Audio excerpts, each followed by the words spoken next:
दोस्तों नमस्कार, यह है मार्गदर्शन फॉर सिविल सर्विसेज। मैं अनुराग चौधरी। दोस्तों, सिविल सेवा परीक्षा में सामान्य अध्ययन की तैयारी में एनसीईआरटी पुस्तकों का बहुत ही महत्वपूर्ण स्थान है। इसी को ध्यान में रखकर मार्गदर्शन एनसीईआरटी श्रृंखला चलाई गई है, जिसके अंतर्गत 6वीं से 12वीं तक के सभी विषयों की एनसीईआरटी को कवर किया जा रहा है। एनसीईआरटी श्रृंखला में आज की वीडियो में प्रस्तुत है 8वीं कक्षा के विज्ञान का अध्याय 12 घर्षण। इस अध्याय में आप जानेंगे घर्षण बल क्या होता है, घर्षण को प्रभावित करने वाले कारक कौन कौन से हैं। इसके अलावा आप ये भी जानेंगे कि घर्षण हानिकारक है या फिर लाभदायक। तो आइए शुरू करते हैं आज का वीडियो। दोस्तों, आपने ट्रैफिक सिग्नल पर कार अथवा ट्रक चालक को अपने वाहन को मंद करते हुए देखा होगा, और जब भी आवश्यक होता है आप भी ब्रेक लगाकर अपनी साइकिल को मंद कर लेते हैं या धीमा कर लेते हैं। और क्या आपने कभी सोचा है कि ब्रेक लगाने पर वाहन मंद क्यों हो जाते हैं? केवल वाहन ही नहीं, कोई भी वस्तु जो किसी अन्य वस्तु के पृष्ठ पर गति कर रही होती है उस स्थिति में मंद या धीमी हो जाती है जब उस पर कोई बाहरी बल न लगाया गया हो। अंततः वह रुक भी जाती है। तो इसका कारण क्या है? कोई वस्तु धीमी क्यों हो जाती है और गति करते हुए रुक क्यों जाती है? इसका कारण क्या होता है? दोस्तों, क्या आपने फर्श पर लुढ़कती हुई गेंद को कुछ समय के बाद रुकते हुए देखा है? या केले के छिलके पर कदम पड़ते ही हम क्यों फिसल जाते हैं? या किसी चिकने और गीले फर्श पर चलना क्यों कठिन होता है? इन सभी प्रश्नों का उत्तर आज की इस वीडियो में आप देखेंगे। यहाँ पर देखिए, जब कोई लड़का किसी केले के छिलके पर कदम रखता है तो वो देखिए किस तरह से सरक कर गिर पड़ता है। तो इन सभी के बारे में आज आइए हम इस अध्याय में पढ़ते हैं। आइए जानते हैं घर्षण बल यानी कि फ्रिक्शन क्या होता है। तो आप जानते हैं विज्ञान में क्रियाकलाप या जो एक्सपेरिमेंट होते हैं इनकी भूमिका बहुत महत्वपूर्ण होती है। देखिए, यहाँ पर एक क्रियाकलाप करना है। मेज पर रखी किसी पुस्तक को धीरे से धकेलिए और आप ये देखेंगे कि कुछ दूरी पर चलकर यह रुक जाती है, और इसी क्रियाकलाप को विपरीत दिशा में बल लगाकर दोहराइए। क्या इस बार भी पुस्तक रुक जाती है? तो या आप इसका स्पष्टीकरण सोच सकते हैं। क्या हम ये कह सकते हैं कि पुस्तक की गति का विरोध करने के लिए उस पर कोई बल लगना चाहिए? इस बल को घर्षण कहते हैं। यानी जब हम किसी वस्तु पर बल लगाते हैं, उसको धक्का देते हैं, तो वो थोड़ी देर चलकर रुक जाती है, और रोकने वाला जो उसका बल होता है वो घर्षण बल होता है, और उसके कारण वह वस्तु मंद पड़ जाती है और आखिर में रुक जाती है। दोस्तों, जब आप बाईं दिशा में बल लगाते हैं तो घर्षण दाईं दिशा में कार्य करता है। बहुत ही महत्वपूर्ण चीज़ है। किसी वस्तु की जिस दिशा में गति होती है, हमारे बल लगाने से जो घर्षण बल होता है उसके विपरीत दिशा में कार्य करता है। यानी घर्षण जो होता है पुस्तक को गति का विरोध करता है, और घर्षण बल सदैव ही लगाए गए बल का विरोध करता है। तो जो घर्षण बल होता है ये लगाए गए बल का विरोध करता है। घर्षण बल जो है पुस्तक और मेज के पृष्ठों के बीच कार्य करता है। और आपको ये जानकारी के लिए बता दें दोस्तों कि क्या आपको पता है कि सभी पृष्ठों पर एक समान घर्षण बल लगता है या फिर ये पृष्ठों के चिकनेपन पर निर्भर करता है? तो आइए इसको हम देखेंगे। घर्षण को प्रभावित करने वाले प्रमुख कारक। देखिए, किसी ईंट के चारों ओर एक डोरी बांधिए और ईंट को कमानीदार तुला से खींचिए। आपको कुछ बल लगाना पड़ता है, और जैसे ही ईंट गति करना प्रारंभ करे, कमानीदार तुला का जो रीडिंग है आप नोट कर लीजिए। इससे आपको उस घर्षण बल की माप प्राप्त होगी जो ईंट और फर्श के पृष्ठों के बीच लगता है। देखिए, यहाँ पर एक ईंट को कमानीदार तुला के द्वारा खींचा जा रहा है। अब ईंट पर पॉलीथीन का टुकड़ा लपेटिए और क्रियाकलाप को दोहराइए। तो आपको क्या दिखाई देता है? क्या आप उन दोनों परिस्थितियों में कमानीदार तुला के पाठ्यांकों में कोई अंतर पाते हैं? इस अंतर का क्या कारण हो सकता है? और ईंट पर जूट का एक टुकड़ा लपेटकर इस क्रियाकलाप को दोहराइए तो आपको क्या मिलता है? देखिए, कमानीदार तुला जिसकी बात की जा रही है दोस्तों, ये कमानीदार तुला वह युक्ति है जिसके द्वारा किसी वस्तु पर लगने वाले बल को मापा जाता है। इसमें एक कुंडलित कमानी होती है जिसमें बल लगाने पर प्रसार हो जाता है, और कमानी के इस प्रसार की माप इसके अंशांकित पैमाने पर चलने वाले संकेतक द्वारा की जाती है और पैमाने के रीडिंग या पाठ्यांक के द्वारा बल का परिणाम भी प्राप्त होता है। दोस्तों, जब किसी चिकने फर्श अथवा मेज पर कोई आहनत समतल बनाएंगे आप, इसके लिए ईंटों के सहारे रखा कोई लकड़ी का तिरछा हुआ तख्ता उपयोग कर सकते हैं और आहनत समतल के किसी बिंदु ए पर पेन से कोई चिन्ह अंकित कीजिए। अब कोई पेंसिल से इस वस्तु के नीचे लुढ़कने दीजिए। लुढ़कने से पूर्व वह मेज पर कितनी दूरी तय करता है, इस दूरी को नोट करिए और मेज पर कोई कपड़ा जब आप बिछा देंगे तब फिर ये सुनिश्चित करिए कि कपड़े में कोई सिलवट न हो और फिर जब आप उस क्रियाकलाप को करेंगे तो ये मेज पर कितनी देर कोई सेल लुढ़कता है, इसको आइए देखते हैं। दोस्तों, जब आप एकदम सामान्य इस पर कोई मेज पर कोई कपड़ा नहीं बिछाते हैं तो सेल देखिए अधिक दूरी तय कर रहा है, लेकिन जब कपड़ा आप बिछा देते हैं तो सेल बहुत जल्दी जाकर रुक जाता है। यानी यहाँ पर घर्षण बल अधिक काम करता है और जो सेल होता है वो ज़्यादा दूरी नहीं तय कर पाता है। दोस्तों, आपको पता करना है कि किस स्थिति में पेंसिल सेल द्वारा तय की गई दूरी सबसे कम है। तो सबसे कम दूरी जब घर्षण अधिक होता है तो उसकी चली गई दूरी भी कम होती है। दोस्तों, घर्षण जो होता है संपर्क में आने वाले दो पृष्ठों की अनियमितताओं के कारण होता है। देखिए, घर्षण बल को प्रभावित करने वाला सबसे महत्वपूर्ण कारक क्या है? दो पृष्ठों की अनियमितता।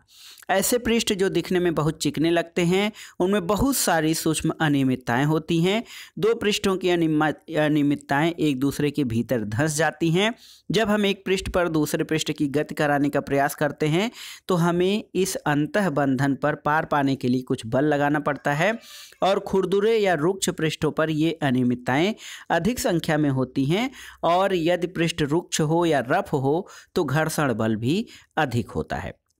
यानी किसी चिकने समतल पर जो घर्षण बल होता है वो कम होता है उसके अपेक्षा कि जो रुखा या रुक्ष या खुरदुरा तल है, ज़्यादा खुरदुरा है, उसमें घर्षण भी अधिक होता है। तो दोस्तों, आपने ये जाना कि दो पृष्ठों के बीच अनियमितताओं के अंतःबंधन के कारण घर्षण होता है और यदि पृष्ठों को बलपूर्वक दबाएं तो घर्षण में वृद्धि हो जाएगी। इसका अनुभव आप किसी चटाई को उस समय खींचकर कर सकते हैं जब उस पर कोई व्यक्ति नहीं बैठा है, और जब कोई व्यक्ति इस पर बैठा हो तो चटाई पर घर्षण अधिक काम करेगा और आपको खींचने में अधिक मेहनत लगानी पड़ेगी।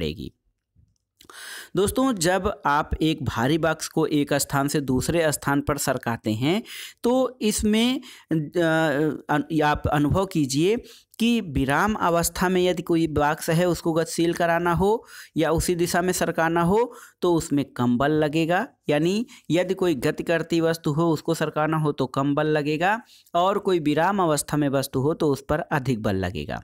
किसी रुकी हुई वस्तु को विराम अवस्था से जब गति प्रारंभ करने में आप लगाते हैं या गति प्रारंभ करने को जब आप बल लगाते हैं तो घर्षण पर पार पाने के लिए वस्तु पर लगाया जाने वाला बल स्थैतिक घर्षण की माप करता है।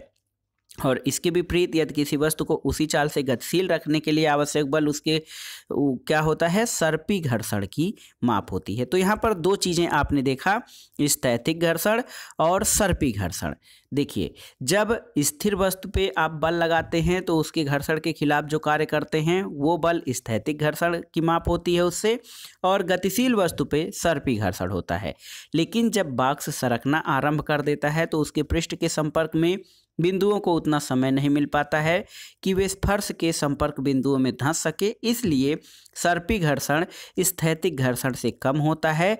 इसलिए होता ये है कि किसी बॉक्स में गति आरंभ करने की अपेक्षा पहले से ही गतिमान बॉक्स की गति बनाए रखना सरल होता है। आइए जानते हैं घर्षण हानिकारक है अथवा लाभदायक। दोस्तों, घर्षण हानिकारक है लेकिन बहुत ज़रूरी भी है। आपने कुछ अनुभवों को आप अपने याद करिए। किसी कांच के गिलास अथवा किसी कुल्हड़ में से किसे पकड़े रखना आसान है। किसी गिलास का बाहरी पृष्ठ चिकना है, उस पर पकाने के तेल की परत लगी है, तो क्या उसे हाथ में पकड़ना आसान होगा अथवा अधिक कठिन हो जाएगा? दोस्तों, गिलास की परत पर यदि चिकनाई लगी हो तो उसे पकड़ना आसान नहीं होता है, वो फिसल जाता है, क्योंकि वहाँ पर हमारे हाथ के संपर्क बिंदु और गिलास के संपर्क बिंदु के बीच में अंतर हो जाता है, जिसके कारण घर्षण काम नहीं कर पाता है। और अगर जो आप सोचेंगे तो ये निश्चित हो जाएगा दोस्तों, यदि घर्षण नहीं होगा तो किसी भी वस्तु को अपने हाथ में पकड़ना आपके लिए कठिन हो जाएगा। दोस्तों, मार्बल के गीले फर्श अथवा कीचड़ वाली पगडंडी पर चलना बहुत अधिक कठिन होता है। ऐसा क्यों होता है? क्योंकि घर्षण नहीं होने की स्थिति में आप चल भी नहीं सकते हैं। यदि घर्षण न हो तो आप पेन अथवा पेंसिल से नहीं लिख सकते। जब आपके शिक्षक चाक से श्यामपट्ट पर लिखते हैं तो श्यामपट्ट का खुरदुरा पृष्ठ जो होता है वो रगड़ द्वारा चाक के कुछ कणों को उतार लेता है, जो कि लिखावट के रूप में तब्दील हो जाती है और चाक के कुछ टुकड़े श्यामपट्ट से चिपक जाते हैं। इस तरह श्यामपट्ट पर आपको लिखावट दिखाई देती है। और यदि सड़क और वाहन के टायरों के बीच घर्षण नहीं होता तो उन वाहनों की न तो गति आरंभ की जा सकती थी और न ही उन्हें रोका जा सकता है और न ही दिशा परिवर्तन किया जा सकता है। और दोस्तों, यदि कोई वस्तु गति आरंभ कर दे तो वह कभी नहीं रुकेगी यदि वहां घर्षण नहीं हो। आप दीवार में कील नहीं ठोक पाते अथवा धागे में गांठ नहीं बांध पाते। घर्षण के बिना कोई भी भवन का निर्माण नहीं हो सकता था। दोस्तों, घर्षण के कारण ही जूतों के तल्ले जो होते हैं वो घिस भी जाते हैं। दोस्तों, घर्षण लाभदायक तो है लेकिन घर्षण बहुत अधिक हानिकारक भी है। घर्षण के कारण वस्तुएं घिस जाती हैं, चाहे वह पेंच हो, बाल हो, बियरिंग हो, जूतों के सोल ही क्यों ना हो। और आपने रेलवे स्टेशनों पर पैदल ऊपर पुलों की घिसी पीटी पटरियां भी देखी होंगी, वो घर्षण के कारण ही घिस कर समाप्त हो जाती हैं। दोस्तों, घर्षण से ऊष्मा भी उत्पन्न हो सकती है। कुछ मिनट तक अपनी हथेली को तेजी से एक दूसरे के साथ आप जब रगड़ते हैं तो आप ये अनुभव करते हैं हथेलियां गर्म हो गई हैं, और जब माचिस की तिल्ली को किसी खुरदुरे पृष्ठ पर आप रगड़ते हैं तो वह आग पकड़ लेती है। दोस्तों, आपने ये देखा होगा कि विद्युत मिक्सर को कुछ मिनट तक चलाने पर उसका जार गर्म हो जाता है, और आप ऐसे बहुत से उदाहरण दे सकते हैं जिनमें कि घर्षण द्वारा दोस्तों जो है ऊष्मा उत्पन्न होती है। और वास्तव में जब हम किसी मशीन का उपयोग करते हैं तो घर्षण से उत्पन्न ऊष्मा के कारण अत्यधिक ऊर्जा नष्ट हो जाती है। और हम घर्षण के कम करने के उपाय पर आइए चर्चा करते हैं कि किस प्रकार से जहां पर घर्षण जो है हानिकारक होता है वहां पे कैसे घर्षण को घटाया जा सकता है। दोस्तों, क्या आपने कभी सोचा है कि आपके जूतों की तली खांचेदार क्यों होती है? खांचे जूतों की फर्श से पकड़ बनाते हैं जिसके कारण आप चलते समय सुरक्षित रहते हैं, अन्यथा आप फिसल कर गिर जाएंगे। इसी तरह से दोस्तों, कार, ट्रक और बुलडोजर के टायर भी खांचे युक्त होते हैं जिससे सड़क पर उनकी पकड़ अच्छी हो सके। दोस्तों, स्वचालित वाहनों और साइकिलों की ब्रेक प्रणालियों में ब्रेक पैडों का उपयोग करके हम जानबूझकर घर्षण में वृद्धि करते हैं, क्योंकि जब आप कोई साइकिल चलाते हैं तो उसके ब्रेक पैड पहिए को स्पर्श नहीं करते, लेकिन जब आप ब्रेक लीवर को दबाते हैं तो ये पैड घर्षण के कारण रिम की गति को रोक देते हैं और पहिया गति करना बंद कर देता है। और आपने ये देखा होगा कि कबड्डी के खिलाड़ी अपने हाथों पर मिट्टी रगड़ते हैं ताकि वे अपने प्रतिद्वंदी को और अच्छी तरह से पकड़ सकें। और व्यायाम करने वाले या जिम्नास्ट जो होते हैं अपने हाथों पर कोई खुरदुरा पदार्थ लगा लेते हैं ताकि घर्षण में वृद्धि करके वस्तुओं पर अच्छी पकड़ बना सकें। लेकिन कुछ स्थितियों में दोस्तों जो घर्षण या फ्रिक्शन होता है वो जरूरी नहीं होता है, और इस कारण से कुछ जगहों पर घर्षण को कम करने का कार्य किया जाता है। कैरम बोर्ड पर आप महीन पाउडर क्यों छिड़कते हैं? आपने ये नोट किया होगा कि जब हम दरवाज़ों के कब्जों या चूल्हों में तेल की कुछ बूंदें डालते हैं तो दरवाज़ा सहज ही घूमने लगता है। साइकिल और मोटर मैकेनिक इन मशीनों के गतिशील भागों के बीच ग्रीस लगाते हैं, और ये सभी परिस्थितियों में हम दक्षता में वृद्धि के लिए घर्षण को कम करते हैं। जब तेल, ग्रीस अथवा ग्रेफाइट को किसी मशीन के गतिशील पुर्जों के भागों के बीच लगाते हैं तो वहाँ उनकी एक पतली सी परत बन जाती है और गतिशील पृष्ठ सीधे ही एक दूसरे को रगड़ नहीं पाते हैं, और इस प्रकार अनियमितताओं का अंतःबंधन वो समाप्त होता जाता है और गति जो होती है वो सहज बन जाती है। दोस्तों, ऐसे पदार्थ जो कि घर्षण को कम करते हैं उन्हें स्नेहक अथवा लुब्रिकेंट कहा जाता है। कुछ मशीनों में स्नेहक के रूप में तेल का उपयोग न करने की सलाह दी जाती है। वहां पर घर्षण कम करने के लिए गतिशील पुर्जों के बीच वायु की गद्दी का उपयोग किया जाता है। देखिए यहाँ पर स्नेहक किस तरह से मिलाया गया है, और स्नेहक लगाने से दोस्तों जो है मशीनों के पुर्जों के बीच घर्षण कम होता है, जिससे वो गर्म होने से बच जाता है और काफ़ी हद तक दक्षता में वृद्धि भी होती है। बूझो पूछता है कि क्या हम पृष्ठों को पालिश करके अथवा अधिक मात्रा में स्नेहक पदार्थ का उपयोग करके घर्षण को घटाकर शून्य कर सकते हैं। तो पहेली बताती है कि घर्षण पूर्णतः समाप्त नहीं हो सकता है। कोई पृष्ठ पूर्णतः चिकना नहीं होता है, उसमें कुछ अनियमितताएं जरूर होती हैं। पहिए घर्षण को कम कर देते हैं। दोस्तों, आपने अटैचियों और अन्य भारी सामानों पर रोलर जड़े देखे होंगे और ऐसे सामानों को कोई छोटा बच्चा भी आसानी से खींच सकता है। ऐसा क्यों होता है? तो दोस्तों, ऐसा इसलिए होता है क्योंकि देखिए, जब एक वस्तु किसी दूसरी वस्तु के पृष्ठ पर लुढ़कती है तो उसकी गति के प्रतिरोध को लोटनिक घर्षण कहा जाता है। लोटन घर्षण कम कर देता है और किसी वस्तु को दूसरी वस्तु पर सरकने की तुलना में लोटन करना सदैव आसान होता है। सरकाने में हमको अधिक बल लगाने की आवश्यकता पड़ती है, लेकिन लोटन घर्षण से क्या होता है, रोलर जड़ा सामान खींचना सुविधाजनक हो जाता है। दोस्तों, पहिए का जो आविष्कार है ये मानव जाति के महानतम खोजों में क्यों गिना जाता है? क्योंकि यदि पहिए का आविष्कार नहीं हुआ होता या पहिया नहीं बना होता तो दोस्तों इतनी लंबी लंबी यात्राएं और यातायात के साधन का विकास नहीं हो पाता। लोटनिक घर्षण सर्पी घर्षण से कम होता है, इसलिए अधिकांश मशीनों में सर्पण को बॉल बियरिंग के उपयोग के द्वारा लोटन घर्षण में परिवर्तित कर दिया जाता है।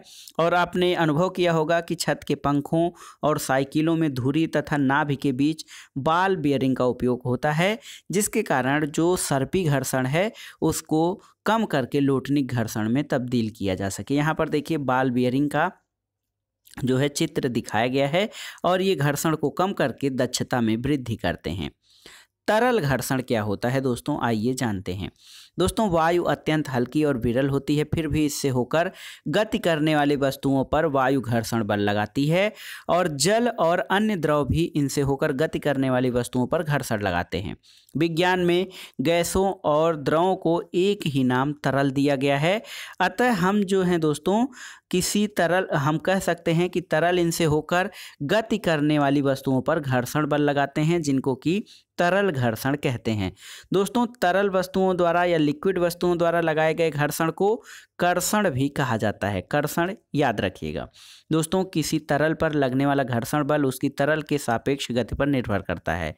घर्षण बल वस्तु की आकृति और तरल की प्रकृति पर भी निर्भर करता है। जब वस्तुएं किसी तरल में गति करती हैं तो उन्हें उन पर लगे घर्षण बल को पार पाना होता है और इस प्रक्रिया में उनकी ऊर्जा का क्षय होता है। घर्षण को कम करने के लिए प्रयास किया जाता है, इसलिए वस्तुओं की विशिष्ट आकृति दी जाती है। दोस्तों, आपके विचार से वैज्ञानिकों को इन विशिष्ट आकृतियों के बारे में कहाँ से संकेत मिलते हैं? वास्तव में ये संकेत प्रकृति में ही मिलते हैं। पक्षी और मछलियाँ जो हैं तरल में गति करते हैं। उनके शरीर का विकास इस प्रकार हुआ होगा कि तरल में गति करते समय घर्षण को पार पाने में उनकी ऊर्जा का क्षय कम से कम हो। इन आकृतियों को आप जब ध्यानपूर्वक देखेंगे तो जैसे चिड़िया की गति है, वायुयान की गति, ये जो हैं ये इनकी जो आकृति होती है किस प्रकार से आगे नुकीला भाग, बीच में थोड़ा चौड़ा और पीछे भी नुकीला भाग बनाया गया है। एक हवाई जहाज और पक्षी की आकृति में किस प्रकार से समानता की गई है कि तरल घर्षण कम किया जा सके। और ये कुल मिलाकर दोस्तों प्रकृति द्वारा ही वैज्ञानिक खोजों को भी बल मिलता है। तो ये था आज का वीडियो घर्षण। इसमें आपने देखा घर्षण क्या है, घर्षण को प्रभावित करने वाले कारक कौन कौन से हैं। इसके अलावा घर्षण के प्रकार सर्पी, लोटनिक, ये घर्षण के प्रमुख प्रकार हैं। स्थैतिक और गतिक घर्षण क्या होते हैं। इसके अलावा आपने जाना कि तरल घर्षण क्या होता है। दोस्तों, तो आपने इस अध्याय में क्या सीखा उसको आइए उसका सारांश इस प्रकार से है। घर्षण संपर्क में रखे दो पृष्ठों के बीच सापेक्ष गति का विरोध करता है और यह दोनों पृष्ठों पर कार्य करता है। घर्षण संपर्क के दो पृष्ठों की प्रकृति पर निर्भर करता है। दिए गए पृष्ठों के युगल के लिए घर्षण इन पृष्ठों के चिकनेपन की अवस्था पर निर्भर करता है। घर्षण इस बात पर निर्भर करता है कि दो पृष्ठ एक दूसरे को कितने बलपूर्वक दबाते हैं। स्थैतिक घर्षण तब कार्य करना आरंभ करता है जब हम किसी वस्तु को उसकी विराम की स्थिति से गति में लाने का प्रयास करते हैं। और सर्पी घर्षण तब कार्य करना आरंभ करता है जब कोई वस्तु किसी अन्य वस्तु पर सर्पी गति करती है। सर्पी घर्षण स्थैतिक घर्षण से कम होता है। इसके अलावा घर्षण हमारे बहुत से क्रियाकलापों के लिए महत्वपूर्ण होता है। किसी पृष्ठ को रुक्ष या खुरदुरा बनाकर घर्षण को बढ़ाया जा सकता है। जूतों की तली अथवा वाहनों के टायर घर्षण बढ़ाने के लिए खांचेदार बनाए जाते हैं। कभी कभी घर्षण अवांछनीय या अनुपयोगी होता है। स्नेहक या लुब्रिकेंट लगाकर घर्षण को कम किया जा सकता है। और जब कोई वस्तु किसी अन्य वस्तु पर लोटन करती है तो लोटनिक घर्षण कार्य करना आरंभ कर देता है। लोटनिक घर्षण सर्पी घर्षण की अपेक्षा कम होता है।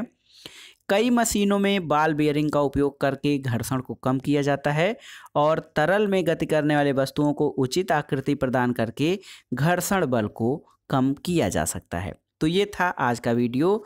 8वीं कक्षा के विज्ञान का ये जो अध्याय था घर्षण, आपको कैसा लगा हमें कमेंट बॉक्स में ज़रूर बताइएगा। वीडियो को लाइक करें, शेयर करें और इस चैनल मार्गदर्शन फॉर सिविल सर्विसेज को सब्सक्राइब करें। वीडियो देखने के लिए धन्यवाद दोस्तों। नमस्कार।